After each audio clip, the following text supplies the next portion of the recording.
Welcome to Saravanas kitchen. இன்றைக்கி நம்ம சோள தோசை எப்படி ரெடி பண்ணுறதுன்னு பார்க்கலாம். 3 கப்பு போல் நான் சோளம் எடுத்துக்கிறேன். இது வந்து வெண்சோளம்.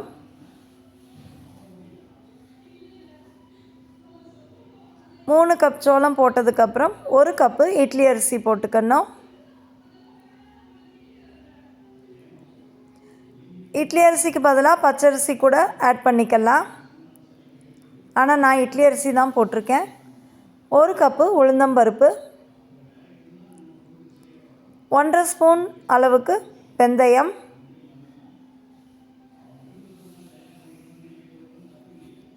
இது ஒரு 2-3 தடவை கழுவிட்டு நல்ல தண்ணி ஊற்றி ஊற வச்சுக்கலாம். நான் கழுவிட்டு வந்துட்டேன். இப்போ நல்ல தண்ணி ஊற்றி ஊற வச்சிடலாம்.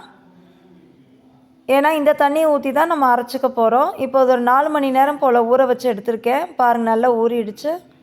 இப்போ இதை மிக்ஸி ஜாரில் அரைச்சி எடுத்துக்கலாம்.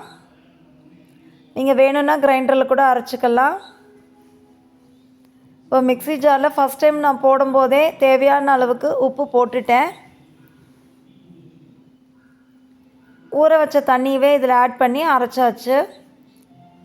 இதே மாதிரி இன்னும் 2 செட்டு அரைச்சேன் நான். எல்லாத்தையும் அரைச்சி மொத்தமாக பவுலில் ஊற்றிடலாம்.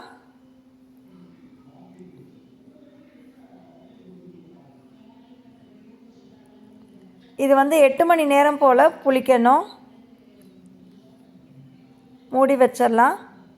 நான் நைட் ரெடி பண்ணேன், காலையில் தோசை ஊற்றிக்கலான்னு. இப்போ மாவு ரெடி ஆகிடுச்சு. நல்லா புளிச்சு வந்திருக்கு. அதை மிக்ஸ் பண்ணிவிட்டு தோசை தவா சூடானோடனே அதில் தோசையை ஊற்றிடலாம். இந்த தோசை ஒட்டாமல் வரும். நமக்கு தோசை கரண்டி வச்சோடனே அப்படியே நகர்ற மாதிரி நகரும். அவ்வளோ சாஃப்டாகவும் இருக்கும், ஒட்டவும் ஒட்டாது. இந்த பார்த்திங்களா, நான் தோசை கரண்டி வச்சோடனே அப்படியே நகன்றுவது. அவ்வளோதான், நம்மளோட சோள தோசை சூப்பராக ரெடி ஆகிடுச்சு. இந்த ரெசிபி உங்களுக்கு பிடிச்சிருந்தா லைக் பண்ணுங்கள், ஷேர் பண்ணுங்கள், கமெண்ட் பண்ணுங்கள், சப்ஸ்கிரைப் பண்ணுங்கள். தேங்க்ஸ் ஃபார் வாட்சிங்.